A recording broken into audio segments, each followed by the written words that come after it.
O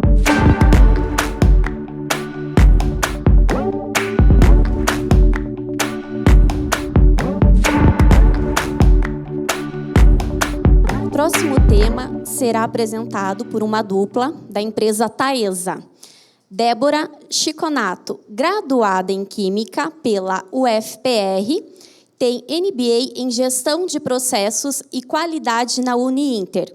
Atua como química na empresa Taesa, sendo responsável pela realização das análises físico-químicas, cromatográficas e diagnósticos em óleos isolantes. Paula Azevedo, graduada em Química, com atribuição tecnológica na UFRJ. Tem pós-graduação em Gestão de Projetos na Estácio. Atua como química na empresa Taesa, sendo responsável pela realização das análises físico-química, cromatográfica e diagnósticos em óleos isolantes. Por favor, meninas.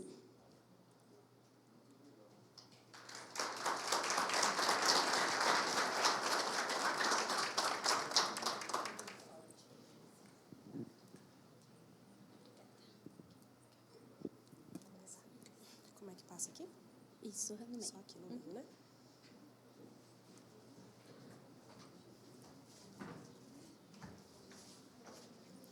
Olá, bom dia a todos. Eu sou a Paula. Eu vou começar aqui apresentando o trabalho que eu e a Débora a gente preparou, que é intitulado como Tecnologia a Favor da Qualidade. E é para apresentar para vocês os aplicativos que a gente utiliza de forma interna, né, na Taesa, atendendo os nossos clientes, que eles são internos mesmo da própria empresa. E é o aplicativo de coleta de óleo mineral isolante, de óleo lubrificante, também óleos hidráulicos. E também esse aplicativo de análise de óleos, que a gente utiliza dentro do nosso laboratório mesmo. A programação que a gente preparou é explicar para vocês a motivação da criação desses aplicativos, dessas soluções, depois falar um pouquinho a respeito do processo, como ele é elaborado, apresentar o aplicativo de coleta de óleo, a interligação que esse aplicativo tem com outras plataformas que a gente utiliza dentro da Taesa, que seria o nosso portal de inteligência e gestão estratégica da Taesa. Aplicativo também de análises laboratoriais, que foi o que eu falei que a gente utiliza dentro do laboratório, nas nossas análises e diagnósticos. E, por último, mostrar o sistema de atendimento à manutenção e à engenharia, que é um sistema que a gente utiliza para receber o retorno dos nossos clientes, que são internos. A nossa principal motivação, quando surgiu a ideia de procurar estratégias para solucionar o problema que a gente considera que seja a ficha de coleta, é porque os mantenedores eles têm a obrigatoriedade de, quando fizerem coletas de óleo, fazer um preenchimento muito extenso de dados que tem a respeito do equipamento, a respeito do momento da coleta, que seriam temperaturas, umidade, coisas que são necessárias para a nossa interpretação dentro do laboratório, além de trazer a identificação do material que eles estão utilizando e do processo que eles estão fazendo. Eles têm uma obrigatoriedade de entender o que eles estão coletando, que tipo de análise que eles estão enviando para o laboratório. E, com isso, são elaboradas fichas que são baseadas na ABNT 8840. E a gente tinha muito problema, porque, nesse translado, acontecia também de frascos serem quebrados, e aí a nossa ficha ficava manchada através dessa quebra, com a imersão do óleo na ficha. Então, esses dados eram perdidos. A gente só conseguia resolver isso através de retrabalho, uma recoleta. Além do mais, tinha um problema que cada um tem um tipo de letra. Então, quando chegava no laboratório, às vezes a gente não entendia o que o mantenedor quis trazer para a gente. E, além do mais, por ser muitos dados, o mantenedor, às vezes, ele não preenchia de forma correta. E aí a gente não pode confiar depois numa simples ligação e falar assim, não entendi, está incompleto. Você lembra o que você escreveu? Isso fica muito sem rastreio. Então, a gente tentou solucionar esses problemas. Para isso, a gente falou, vamos tentar melhorar a vida do mantenedor em campo, porque é um processo árduo eles estarem embaixo do sol quente, coletando diversas amostras por dia, tendo que anotar. Então, a gente criou um sistema que vem baseado em QR Codes. Esses QR Codes eles trazem identificações unívocas. Então, a gente tem esse QR Code aqui. Tem coisinha aqui? Voltou. Aonde? Não sei se é embaixo ou no meio. No meio, não... Aqui, pronto, foi. É em cima. Obrigada. A gente tem esse QR Code aqui, que ele foi pensado justamente para ele não oxidar. Ele pode ficar abaixo de sol, de chuva, tudo direitinho. Ele também tem uma película que é fosca para justamente não criar reflexos. E esse QR Code ele foi elaborado para ser colocado em cada equipamento que a Taesa tem. Todos os equipamentos que a Taesa tem, que sofrem coleta de óleo, levam um equipamento desse com um único número. Então, ele vai ter a sua identidade através de um QR Code. E esse outro aqui é uma simples etiqueta que também leva um QR Code, que vai em todos os nossos materiais de coleta. Então, antes da gente fazer o envio para a subestação, a gente adiciona essa etiqueta em todos os nossos. Quando ele chega em campo, automaticamente, o que ele consegue fazer com o seu próprio celular? Baixar um aplicativo, que é o nosso aplicativo de coleta de óleo, e fazer uma relação unívoca entre equipamento, tirando uma foto do QR Code, e automaticamente com o material que ele vai coletar, porque aí depois ele tira uma foto do QR Code que está na seringa, ou no frasco, ou no material de coleta, e aí o próprio aplicativo ele faz essa relação e traz todos os dados que ele precisa, que tem na ficha. Então, o QR Code que está no equipamento, ele já traz todos esses dados aqui do início da ficha. Então, ele já não vai precisar preencher. O equipamento, o que está no nosso material de coleta, ele já traz a identificação da seringa ou do frasco. Então, não vai ter o problema de confundir o material na hora de armazenar. A única coisa que ele precisa, de fato, ainda adicionar no aplicativo é questão de temperatura, umidade, porque aí, no momento da coleta, não teria como a gente trazer isso através de uma leitura de QR Code. Mas, assim, já diminuiu bastante o universo dele e o trabalho que ele tem de preenchimento em ter. Manusear papel, caneta, tudo, e ficar guardando aquelas fichinhas. Então, foi essa a solução que a gente pensou, trazer melhorias para a vida do mantenedor em campo. Então, os problemas encontrados que a gente estava esperando era o uso de papéis, né, que foi o que eu falei, que causava retrabalho através da má escrita do procedimento, do preenchimento como um todo, até mesmo no processo de quebra, porque isso acontece de forma constante. Por mais que a gente embale tudo direitinho, o processo de transporte através de correios e transportadoras, eles não têm o cuidado que a gente pede devidamente, então é um problema que o laboratório enfrenta, eu acho que a maioria dos laboratórios tem esse problema, enfrenta. Dificuldade no rastreio, também a gente encontrava através da ficha, né? Porque se a ficha está manchada, acabou o rastreio, retrabalho novamente.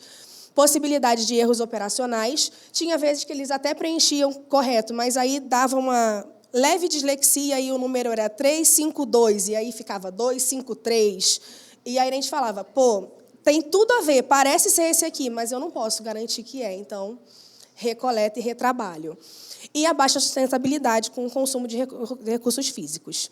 A solução proposta, então, foi a criação dos aplicativos, o registro digital completo das análises, garantia de imparcialidade e confiabilidade dos dados, porque justamente não precisa ter aquele contato com o mantenedor. Será que foi isso que você colocou aqui? Não, a gente é imparcial. O que foi recebido lá, a gente acredita, veio de um sistema e a gente segue em frente. Minimização dos erros operacionais e retrabalho e eliminação do uso de papéis também, que eles falavam que era complicado eles irem para campo levando aquela demanda toda. Os impactos positivos que a gente teve no processo é mais qualidade e transparência no processo como um todo, porque eles sofrem treinamentos também para fazer a utilização desses aplicativos. O aumento da confiabilidade, tomada de decisão bem mais rápida, porque evita esse processo de comunicação interna que não é oficial, e a contribuição para as metas de inovação e sustentabilidade que a empresa requer da gente. Pontos de melhoria, porque todo o processo está sempre passível de melhorias. E, então, esse processo ele já vem sendo implementado pela gente, os nossos aplicativos já passaram por revisões, e a gente continua ainda tendo alguns gargalos. Então, o mundo ainda não está perfeito. Que é, justamente, os equipamentos que não possuem QR Code, porque é muito difícil, quando vem uma máquina externa fazer um tratamento, como é que a gente vai botar um QR Code nela? Então, esse processo demoraria, que a gente teria que enviar um QR Code, fazer um cadastro daquela máquina no SAP, não faz sentido, aquela máquina não é nossa. E quando também se trata de tambores, os tambores eles são utilizados com muita rotatividade, então não compensa o nosso gasto em relacionar aquele tambor dentro do SAP, dentro do Mega, que são os nossos aplicativos ali internos da empresa para conseguir utilizar o aplicativo. Então, nesses processos, a gente ainda continua utilizando a ficha de coleta. Então, a gente não conseguiu extinguir a ficha de coleta, a gente só diminuiu bastante o universo da utilização dela dentro da empresa. E outro processo é que a tecnologia ela ainda é muito dependente da internet. E aí, em subestações, a gente tem problemas de conexão, é bem difícil. Então, a primeira versão, a gente encontrou muitas falhas devido à sincronização do aplicativo. Passamos já por 2 revisões e agora a gente está conseguindo melhorar. Mas o melhorar está sendo medidas paliativas, a gente está contornando o processo. Então, o que a gente fez? A gente viu que a gente vai precisar da internet. Ainda precisa de um sincronismo para os dados passarem de um aplicativo para o outro. Só que, com isso, o que a gente fez? Já que está sem internet, vamos tentar gerar backups, rastreios mais robustos para dentro do celular do mantenedor. Então, às vezes, o que a gente está precisando fazer? Deu um problema de sincronismo, deu um bug no sistema, a gente trouxe o rastreio para local do mantenedor. Então, a gente precisa ter o contato com o mantenedor para ter acesso a esse rastreio e conseguir os dados do que ele utilizou. Mas é uma forma que está funcionando bem para a nossa empresa. Então, ok, não está o processo totalmente automático para passar de um sistema para o outro, mas a gente não tem mais perdas de dado devido ao problema do sincronismo. Foi uma solução paliativa. Então, nesse processo ali, daqueles 2, a gente continua a trabalhar e vamos tentar inovar. O processo como um todo, para ele ser possível, a gente tem o MEGA, né, que é o nosso monitoramento eletrônico de gestão de ativos. É no MEGA que a gente tem que as nossas coletas são geradas, tipo, ordem, que eu vejo o pessoal chamando de ordem de serviço. Lá, para a gente, é ordem de manutenção. Acho que todo mundo consegue entender assim. Então, cada coleta vai ter uma ordem de serviço. É através do MEGA que a gente gera essas ordens de serviço.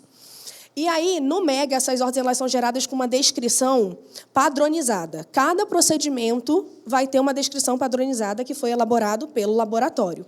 Através dessa descrição padrão, o aplicativo de coleta ele consegue ir no banco de dados do MEGA e puxar todos os dados para dentro dele. Então, quando o mantenedor faz a leitura do QR Code, ele consegue exatamente trazer os dados que são necessários para ele no momento da coleta. Tem o aplicativo de coleta, onde ele realiza a coleta lá no campo. Em seguida, os dados são enviados para o Piaget através de botões de registro. Ele vai fazendo passo a passo e vai para o Piaget.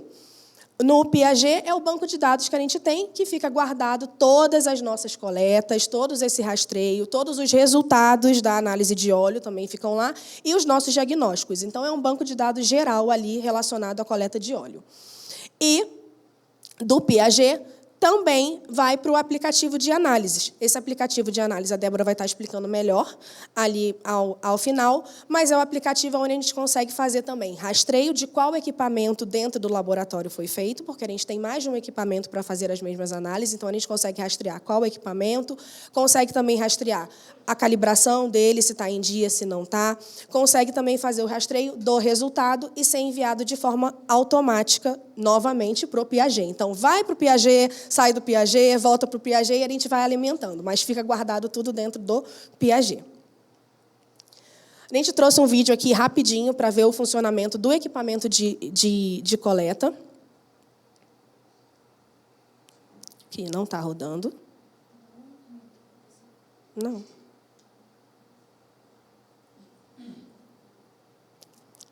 Não está.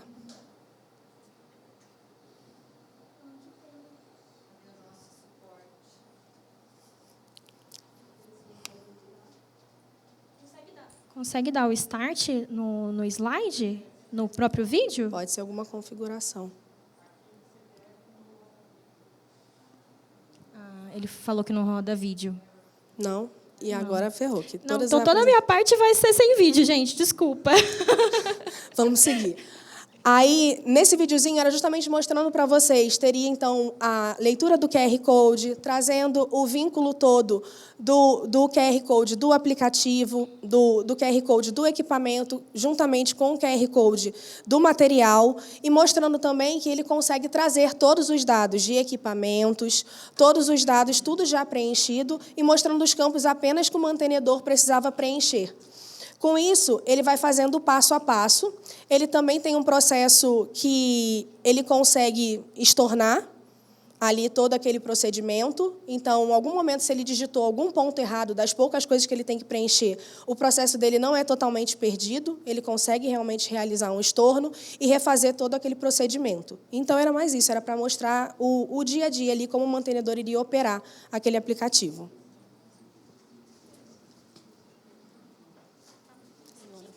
No meio. Então, como a Paulinha, né, começou a apresentação, a ideia era trazer os vídeos agora de cada etapa dos aplicativos e dos nossos sistemas para vocês visualizarem melhor como que funcionava cada processo. Mas, nesse caso aqui, é a visualização do Piaget, né, que dá para ser visualizada, pelo menos, a página inicial. Então, após a coleta, ele finalizou todo o processo lá no aplicativo. Na hora que ele faz isso, automaticamente já é passada essa informação pelo Piaget. Então, a gente já consegue, por exemplo, visualizar que aquela coleta foi realizada. A gente consegue visualizar nesse sistema se aquela coleta já foi recebida, por exemplo. Ou se a gente já realizou o ensaio, se a gente já validou aquele ensaio, se a gente já liberou o laudo.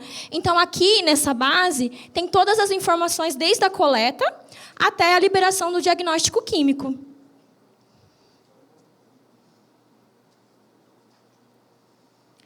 E, bem como a Paulinha, né, comentou, no nosso aplicativo de coleta, a gente também consegue realizar o estorno. Então, o mantenedor, né, a área da manutenção está lá, realizando a coleta. Por algum motivo, ele esqueceu de colocar a umidade da coleta naquele processo. Oxi, começou a funcionar? Tá, funcionou. Beleza, então vamos lá. E aí ele consegue, então, só para voltar, a gente fez o processo no laboratório, então a gente pediu para o mantenedor mandar uma foto do QR Code do equipamento para a gente poder mostrar para vocês. E aí a gente também pegou uma fichinha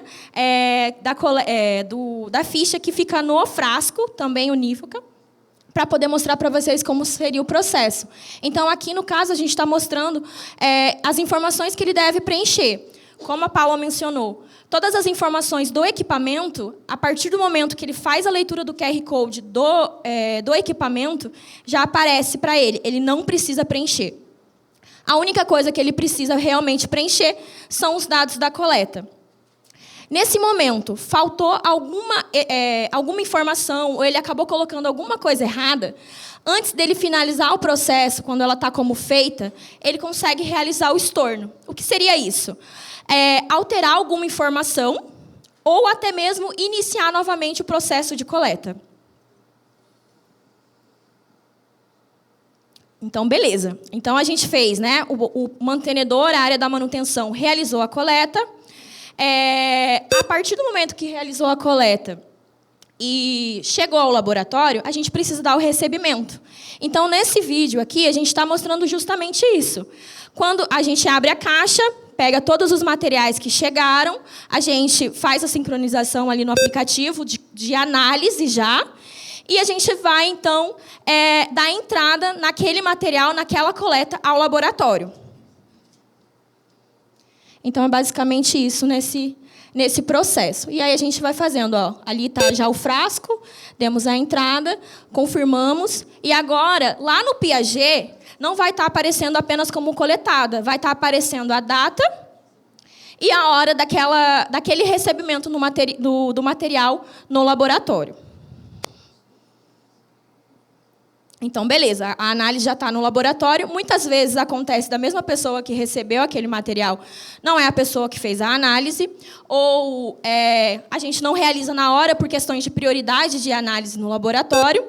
Então, nesse momento aqui, novamente, vai precisar fazer a leitura do QR Code, do material do frasco ou da seringa, para poder colocar, então, os resultados. Nesse momento, a gente insere, então, Vou colocar o resultado da densidade. Eu seleciono qual é aquele equipamento que eu estou utilizando para fazer aquela análise. Lá no laboratório, a gente tem, basicamente, cada equipamento de análise, a gente tem em duplicata, né? Porque, às vezes, pode acontecer de um estar em manutenção, ou estar descalibrado. Então, a gente sempre tem ali, no mínimo, 2 para conseguir trabalhar e garantir que a gente vai conseguir entregar todos os resultados dentro dos prazos estabelecidos. E, então, a gente coloca todas essas informações. Ah, Débora, mas e se você estiver fazendo 5 análises? Eu consigo clicar no botão de voltar, abrir a outra amostra com o QR Code e vou inserir aquele resultado específico daquela outra análise. Beleza, saiu o último resultado daquela primeira análise que eu estou realizando. Eu consigo verificar quais estão ensaios em andamento, clico no botão de ensaio em andamento, vou lá e coloco, então, aquele resultado faltante.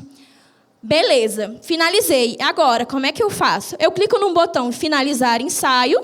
Quando eu faço isso, automaticamente, lá no sistema Piaget que a gente mencionou, aparece que a análise foi realizada. E preciso apressar aqui. Também tem o processo, nesse aplicativo, de realizarmos a validação. Então, depois que finalizou aquele resultado, outra pessoa, não é o analista, então é alguém que realiza o diagnóstico, ou, enfim, vai fazer a validação daquelas informações, verificou aquelas informações, ela vai dar o diagnóstico. Então, aqui na tela, a gente consegue visualizar os limites de aceitação, darmos os diagnósticos, colocarmos as observações e dar também o status daquela análise, se é anormal, em alerta ou anormal. Quando eu faço isso, eu clico em liberar diagnóstico químico e lá no Piaget, de novo, aparece o relatório como finalizado. Então, eu finalizei todo o meu processo. E aí, beleza, a gente fez tudo isso, só que como a gente mencionou, o nosso cliente é a própria Taesa, só que é a área da manutenção do Sul, é a área de manutenção lá do Norte, do Nordeste. Então, a gente precisa saber se os nossos sistemas estão funcionando para eles.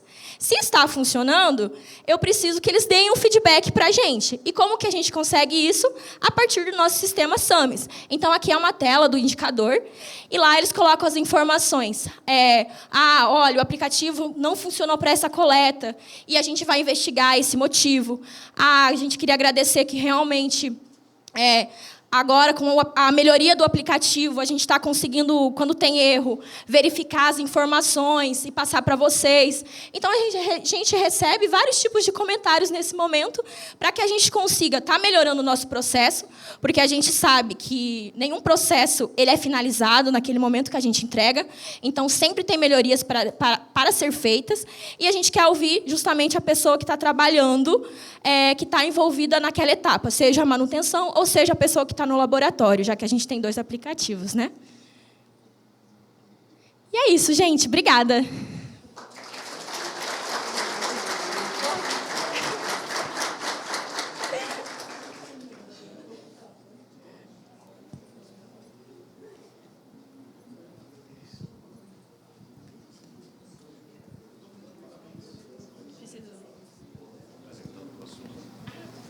Paula, Débora, muito obrigado, muito bacana. Verdade. As perguntas, desculpe, pessoal. Vamos lá para as perguntas. Meninas, parabéns pela apresentação. Foi ótimo, bem clara, didática. Parabéns mesmo. Uma dúvida. Esse sistema a Taesa comercializa ou isso é um desenvolvimento interno? Isso é de um projeto de P&D? Como que surgiu esse investimento? Da onde que veio o investimento? Não, a ideia, de fato, foi interna mesmo, não foi um processo de P&D, ainda não está em comercialização, até porque aqueles pontos de melhoria que a gente trouxe, eu acho que, para ser comercializado, a gente precisaria melhorar bastante, porque se a gente ainda está tendo problemas com processos internos, que é tambor, tratamentos, para comercializar, eu acho que a plataforma ela tem que estar bem mais redonda. Mas... não é só ainda temos que trabalhar em cima do processo e a gente acredita nos aplicativos.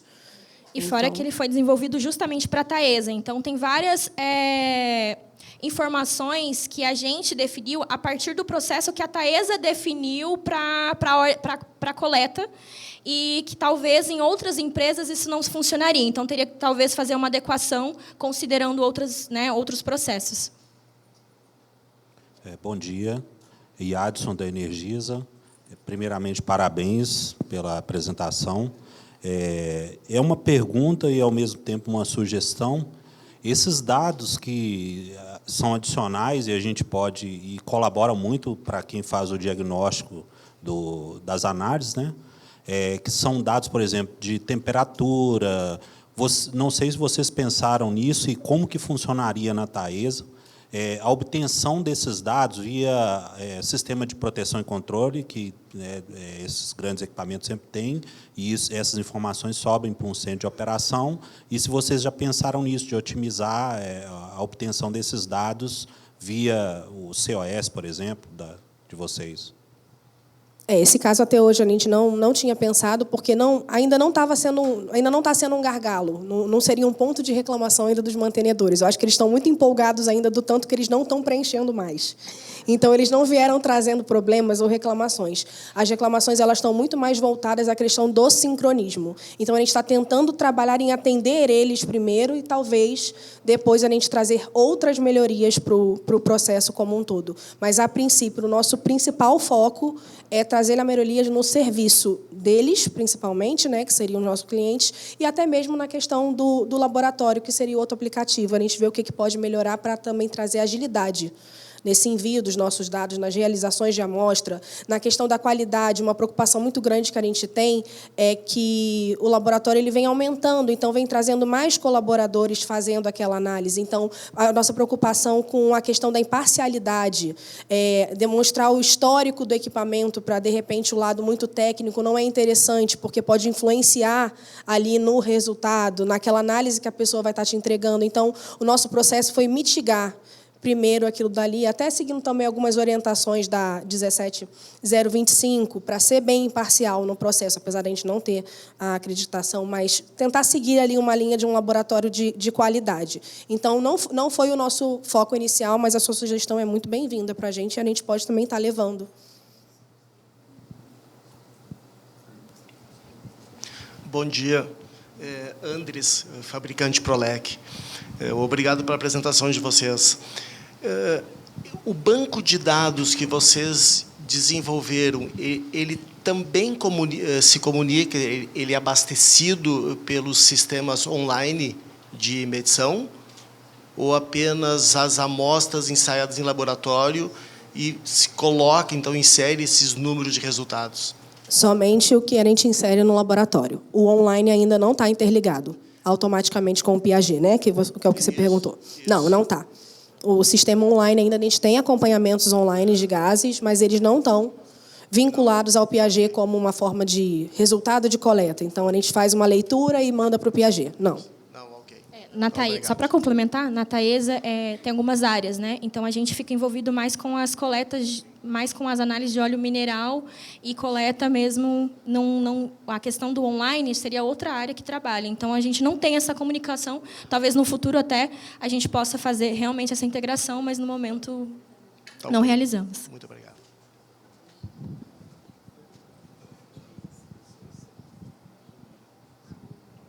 Marinho da Data. Parabéns pela apresentação. Bom, eu queria fazer duas perguntas. Tá? A primeira é a seguinte. Se no histórico de vocês, depois da implantação dos QR Codes, que achei muito interessante realmente, se problemas com coletas, né, o que trouxe de benefício com relação a isso? Porque a gente conhece e sabe que a coleta em si é um grande problema. Na maioria das vezes é o problema na coleta e não no equipamento, né? Sim. Bom, e a segunda pergunta é a seguinte.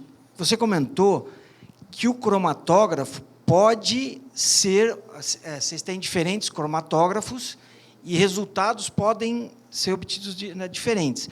Vocês têm essa prática de fazer a amostra no mesmo cromatógrafo ou você já está... Essa questão também? Porque eu confesso que assim, a gente achava que faz num laboratório e faz em outro... cromatógrafo, operador, enfim, tem várias coisas. Mas, assim, no mesmo laboratório, vários equipamentos, isso era uma novidade. E eu queria saber de vocês, o que vocês, se vocês fazem, vocês têm essa prática de fazer esse equipamento, esse transformador, eu faço nesse cromatógrafo, ou não? Tá. A primeira pergunta. A gente tem vários indicadores, né, na Taesa, e um deles foi justamente a questão de recoleta. Então, tinha a questão de recoleta por quebrar ou chegar com avaria, e a questão de validação. A gente, né, sempre utiliza a frase como validação do resultado. O que seria isso? A gente verificou que aquela coleta está com alguma coisa diferente do histórico. E, com essas informações, a partir do momento que a gente utilizou o aplicativo, diminuiu a questão de recoleta para validação. Justamente porque todas as informações do equipamento, por exemplo, e a questão do frasco, que é a identificação, eles não precisam eles não precisam colocar aquela informação. É só o vínculo. E o que acontecia, muitas vezes, era deles trocarem as informações, e a gente pegava porque a gente viu o histórico. E aí, quando a gente via aquele histórico, a gente ficava, esse equipamento aqui parece ser daquele outro. E aí a gente pegava o erro. Mas, assim, para solucionar, eu acho que esse processo aí que você falou de coleta, uma coisa importante que a Taesa fez aí, que não teria a ver, é só uma complementação mesmo. Uma coisa importante que a Taesa fez, a partir do momento que a Débora falou que a gente tem essa meta de recoleta, que entrou para a nossa PLR, então ficou bem importante, a gente começou a desenvolver treinamentos em campo. Então, o próprio laboratório realiza o treinamento, a gente vai a campo. Dessa última vez, o orçamento estava mais restringido, então a gente conseguiu pontos focais, mantenedores que foram considerados como pontos focais. Levamos até o laboratório, que fica em Brasília. A gente deu treinamento para 15 mantenedores, levamos esses mantenedores para dentro do laboratório, mostramos a nossa rotina de trabalho, mostramos para ele como que a análise que eles coletam, né, a coleta que eles fazem, a amostragem que eles fazem, influencia diretamente em cada resultado que a gente dá. A gente fez o empenho de explicar para ele teor de água, como que funciona, índice de neutralização, como funciona, cromatografia, como funciona, o que pode trazer de risco, por que a umidade influencia. Porque a gente vira para o cara e fala, está com 70%, não coleta. Mas ele nem entende qual que ele não pode coletar, ele só faz a regra de bolo. Então, isso não capacita a pessoa. Então, a gente foi além, a gente foi para gerar um treinamento que fosse o mais completo possível, e aí eu acho que foi isso que também está ajudando bastante, porque aí agora eles vão virar multiplicadores de conhecimento. Entendeu? E aí a gente trouxe todo aquele processo, não só o processo coleta para eles. Então, tem coleta, tem a parte teórica e tem a parte de laboratório. Eles saberem aonde que está sendo utilizado o trabalho deles. Pessoal, passamos um pouquinho do tempo. Vamos para a última pergunta. Acho que... alguém... É isso. Tinha mais uma pergunta dele. De quem? Mas a gente responde depois. Mas aí depois a gente conversa. A minha é mais a Paula Sims Energy. Agradecer vocês pela apresentação, e vocês falaram tudo que realmente a gente passa, e essa mudança que a gente está vendo de uns anos para cá, né? A gente teve a primeira apresentação do André falando de IA, né? de tecnologia e inovação, a de vocês agora falando de aplicativos, né? Que aumentam a confiabilidade dos resultados, e realmente isso é o que a gente percebe também na fábrica, né? Dentro do chão de fábrica, lá, na coleta de amostras. E fazendo uma analogia com o que a gente passa lá no COBEI, onde a gente está solicitando dados para empresas, né, que nos forneçam, por exemplo, resultados de DGA, essa confiabilidade, a partir de agora, é crucial. Né? Então, se a gente não começar agora a pensar nisso e linkar os dados, a gente pode perder a confiabilidade desses dados. Né? Então, isso é o que a gente passa lá na fábrica também. A gente também está trazendo essa inovação, esse sistema, junto com a Nicole aqui, de coleta de dados. E eu tenho só uma dúvida, né, quanto à etiqueta. Vocês usam uma etiqueta com um QR Code ali. Isso. Vocês reaproveitam essa etiqueta? Não, ela é única. Todo ano a gente manda em torno... A gente manda uma quantidade, né, para impressão, cada uma tem a numeração e é um QR Code. Aí, quando chega o material, a gente finaliza, passa o tempo, né, para deixar ali, caso alguém precisa realizar uma reamostragem de um ensaio específico daquele frasco, a gente retira, lava, faz a higienização, todo o processo, depois coloca uma nova para enviar novamente. Então tá bom. Era e essa até mesmo a do equipamento, uma vez que entrou o equipamento, caso ele venha a sair ela também vai ser eliminada. Ah, é nova, então. Tá Então, bom. cada um tem realmente... É uma identidade mesmo. Se o equipamento morreu, É o número o morreu RG, o junto. CPF ali do... Exatamente. Tá bom, obrigada, meninas. Nada, obrigada. Gente, obrigada pela oportunidade. Obrigada, gente.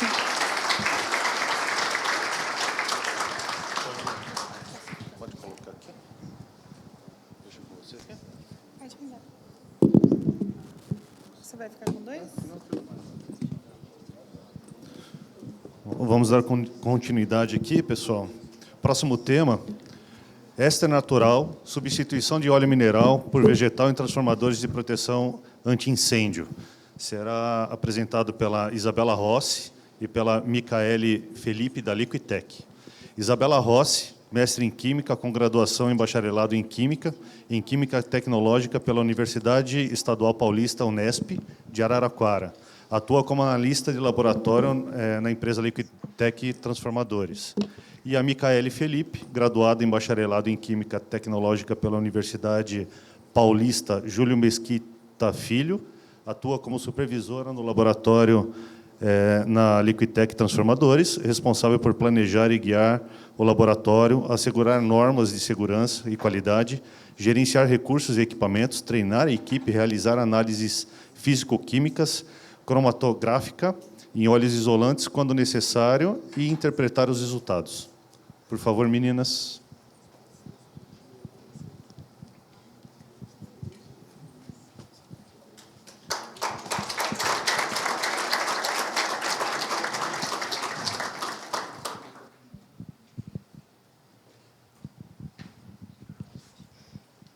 Bom dia a todos, eu sou a Micaele, ela é a Isabela, e a gente vai falar um pouquinho sobre o éster natural, aplicação de óleo vegetal isolante em transformadores para atendimento de exigência anti-incêndio. Falando um pouquinho da empresa onde nós trabalhamos, ela foi fundada em 2016 e se destacando, pela nossa confiabilidade nos resultados obtidos, além de atendimento ao cliente, enfim. Nós temos 2 sedes, o laboratório e o administrativo fica em Araraquara, interior de São Paulo, e a equipe de campo fica em São Carlos. Então, nossos carro-chefes são as coletas e análise de amostras de óleos isolantes, mas a gente também trabalha com a manutenção preventiva de alguns transformadores. Então, a gente realiza alguns ensaios elétricos, complemento de óleo, eliminação de vazamento, filtragem termovácuo, entre outros. Também, o nosso laboratório, somos creditados pela ISO 9001 e a ISO 17025. Sim.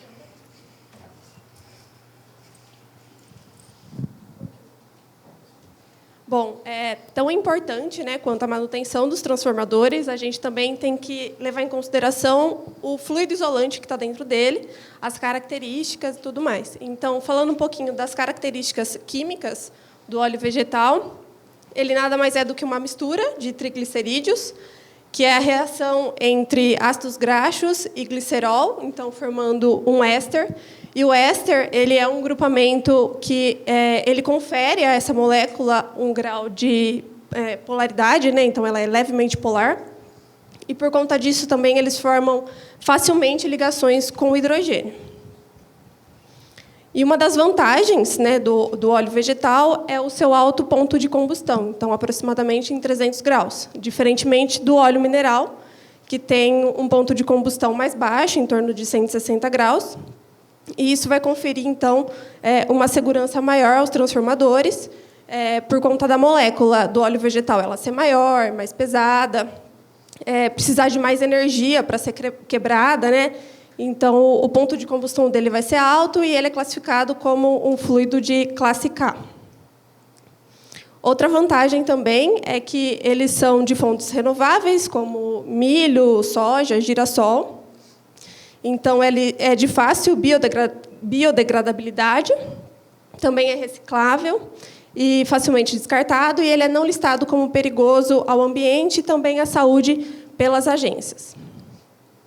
Então, aqui, por exemplo, em casos de vazamento do óleo vegetal, por ele não ser tóxico, tem uma fácil biodegradação, ele não atinge as águas subterrâneas, como o óleo mineral, e também tem um baixíssimo custo de remediação nesses casos.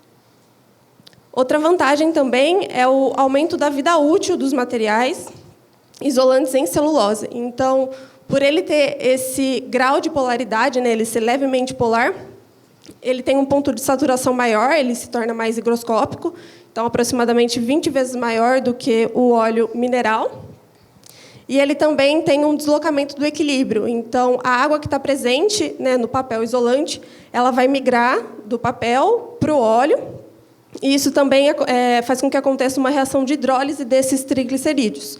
Então, essas moléculas, né, elas vão ser quebradas, voltam a ser ácidos graxos, e também isso confere o índice de neutralização maior para o óleo vegetal do que o mineral. Porém, esses ácidos que se formam, eles não são tão agressivos quanto os ácidos formados na oxidação do óleo mineral, né? Então, a gente aumenta a vida útil desses materiais.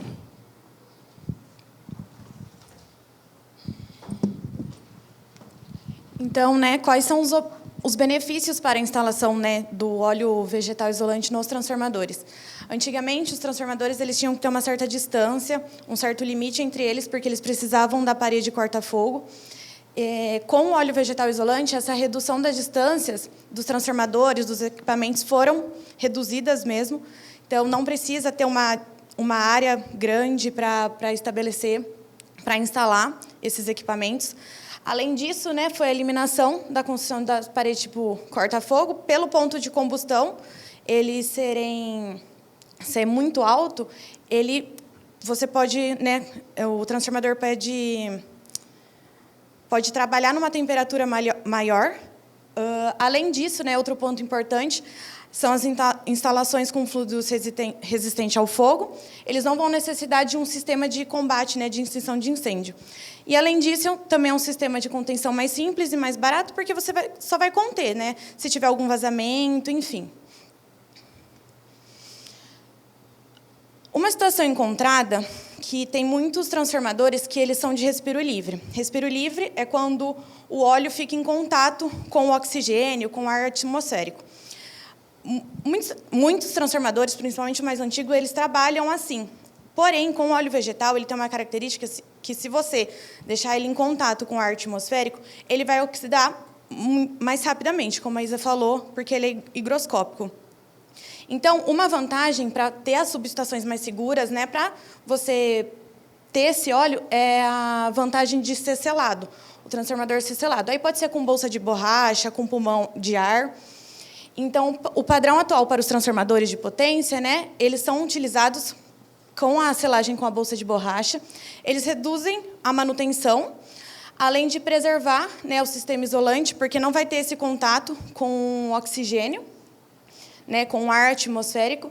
E, além disso, ele também vai desacelerar a degradação do papel isolante, porque o papel, se o óleo estiver em contato com o ar, ele vai puxar muita umidade para si. Então, ele vai acelerar muito o papel isolante, o que vai ser maléfico, né, para o transformador. Então, uma solução é a adaptação, né, do conservador de óleo, que é a inclusão da bolsa de borracha. Então, aqui eu só trouxe uns exemplos de sistema de selagem, né, que são aprovados, como colchão de ar ou nitrogênio. O colchão de ar ali fica nesse headspace, o oxigênio, então ele não tem contato com o óleo, o sistema hermático e o conservador com a bolsa de borracha ou pulmão de ar. E o não recomendado para esse tipo, né, de característica do óleo vegetal isolante seria com o respiro livre. E, por fim, um dos projetos que a Liquitech conseguiu ver, né, que a gente participou na emissão dos relatórios mesmo, dos resultados, foi de 2 clientes nossos, da Pirelli e da L. Queiroz, que eles tinham 2 transformadores lá, transformadores que eram de óleo mineral, e a seguradora, o óleo já estava no fim da vida, e a seguradora, eles queriam fazer essas paredes corta-fogo. E, pelo espaço, pelo local, não seria viável. Então, eles pegaram e quiseram uma outra alternativa. Essa alternativa foi o óleo isolante, foi o vegetal isolante, perdão. Só tem um porém. Quando você tem um transformador que ele vai passar de óleo mineral para o óleo vegetal, a parte da secagem ali ativa, ela precisa ter 7% só de óleo mineral. Se você tiver muito além disso, as características do óleo vegetal elas vão ser afetadas. Então, o seu ponto de combustão, que é o que dá a característica do anticêdio, ele vai ser diminuído. E aí a gente não pode garantir a proteção. Então, quando realizado a secagem na parte ativa, tem que ser muito bem feita para não deixar resíduos de óleo mineral.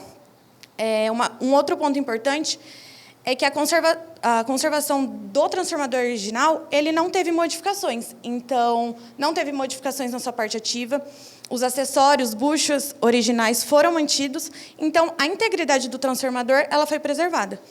Aí reencheram com óleo vegetal e avaliaram o ponto de combustão, né? Porque o resíduo, eles concluíram que foi bom, porque a quantidade de resíduos de óleo mineral era muito baixa. E, além disso, o ponto de combustão do óleo vegetal ficou ali entre 350 e 355. Então, o benefício identificado nada mais é do que a melhoria na segurança contra incêndios, né? E a redução de risco para subestações. Aqui é só um exemplo do nosso laudo, que foi após a troca. Aqui é o laser. Em cima? Mas não tem. Ah, aqui foi. Aqui após a troca, após 30 dias e após 60 dias. E é só um exemplo mesmo do ponto de combustão, que ele não muda. Então, quer dizer que aqui, em relação ao óleo mineral, o 7% ele foi atingido, ele não passou, não ultrapassou, não perdeu as características originais dele. E é isso. Muito obrigada.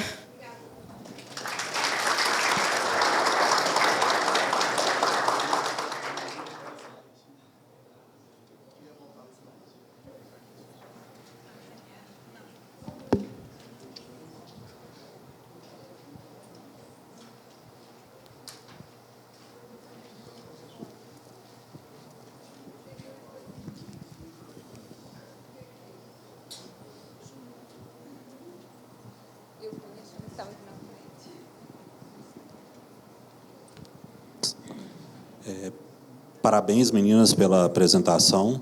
Eu só tenho uma dúvida, eu queria fazer uma pergunta, se vocês pesquisaram isso. A própria Cooper, né, na época que comercializava aí o óleo, ela fazia uma alusão sobre a questão do retrofit, né, em relação do óleo mineral para o óleo vegetal. E, até onde eu sei também, alguns projetistas falam muito sobre isso. Os canais de irrigação, então, que o projeto precisa passar por uma modificação quando você faz essa modificação por questões da própria troca térmica, né,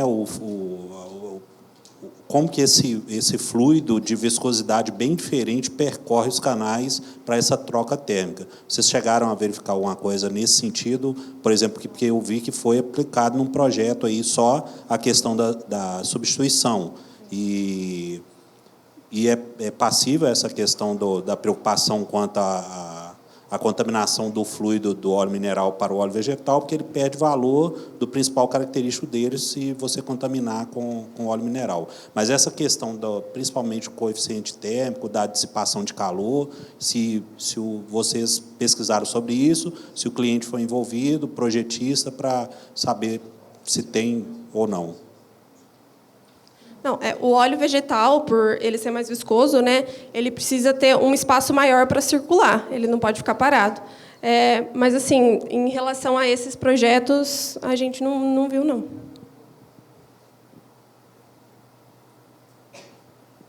Oi, aqui, ó. Hélia Amorim, do CEPEL. Atualmente, que níveis estão os transformadores de óleo vegetal, em tensão e potência? E outra pergunta, já houve algum caso de falha de equipamentos com óleo vegetal? Ou relatado, que vocês possam compartilhar com a gente? O tamanho do transformador, nesse caso que a gente pesquisou, era de 80 kV. Agora, de falha, que a gente pesquisou, eu não vi, porque normalmente o óleo vegetal ele é muito vantajoso, né? Em relação à contaminação, se ele estiver muito bem selado, se não for respiro livre, falha com óleo vegetal eu não vi.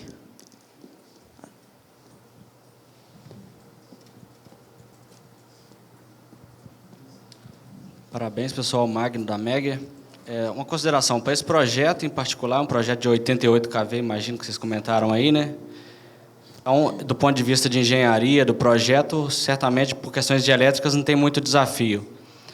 Agora eu vejo aí nos resultados, após troca, 30, 60, por exemplo, o teor de água, como é higroscópico, então agora a gente tem uma troca mais intensa entre papel e óleo, ou seja, o óleo vai conseguir absorver mais umidade da parte ativa em determinados momentos de carga.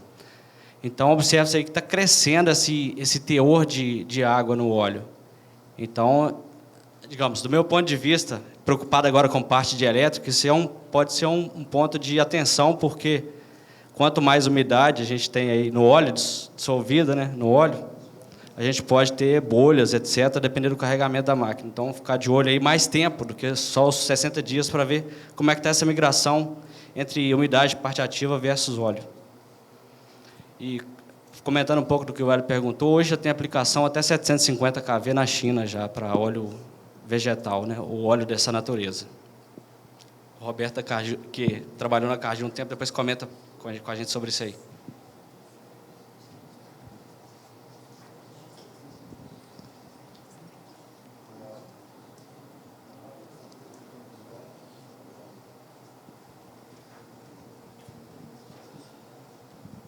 Eu só queria, eu vou passar para o João perguntar, a minha só um complemento ao questionamento lá do Magno da Megger, né? Com relação a esse teor de umidade, ele é relativamente baixo e aceitável para o óleo vegetal. Então, tá bem tranquilo esse valor, tá? Então, não é nada preocupante por causa da solubilidade que é maior, tá bom? Maravilha. O João da Terrafalcare, parabéns pela apresentação. Na verdade, é só um esclarecimento, né? Que, na verdade, o óleo mineral, ele não é tóxico também, tá? Ele tem, inclusive, utilização em remédios. E o óleo vegetal, tanto o óleo vegetal quanto o óleo mineral, quando dentro do transformador, quando sai, ele vira resíduo pela norma NBR 10004. Tóxico. Resíduo tóxico. Ok? Obrigado. Mais perguntas? Dou-lhe uma, dou-lhe duas.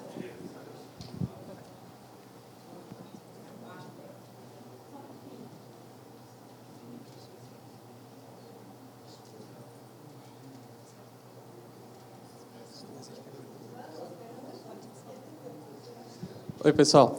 Só para complementar ali o que a Micaela comentou, em resposta também ao Yadson, os transformadores novos, realmente, eles são desenhados, são projetados, a parte ativa, com canais de circulação um pouco maiores, em função justamente da viscosidade do óleo vegetal. Mas, para transformadores já existentes, projetos antigos, aí essa substituição que elas comentaram, ela é possível porque o óleo vegetal ele permite 20 graus na elevação de temperatura adicionais.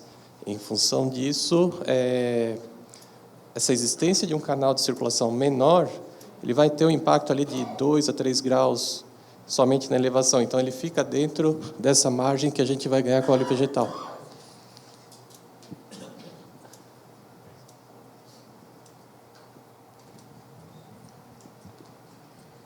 Parabéns pela apresentação de vocês.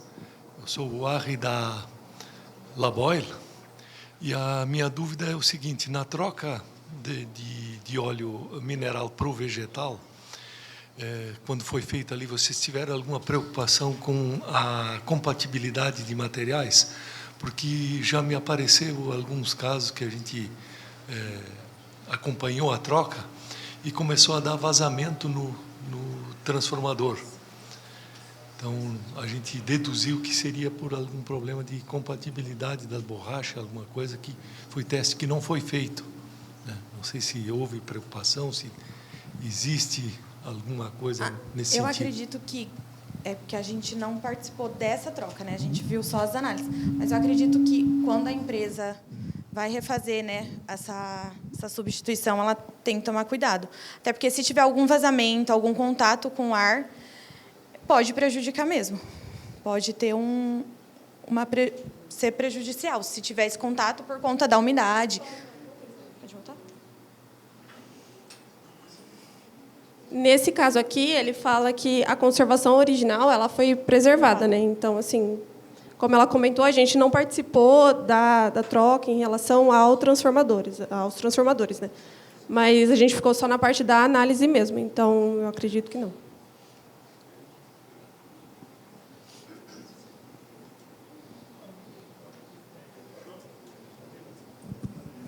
Obrigada, viu?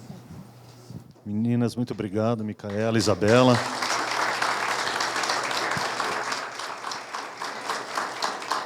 Pessoal, então encerramos agora no período da manhã. Vamos à parada aí para o almoço e retornaremos às...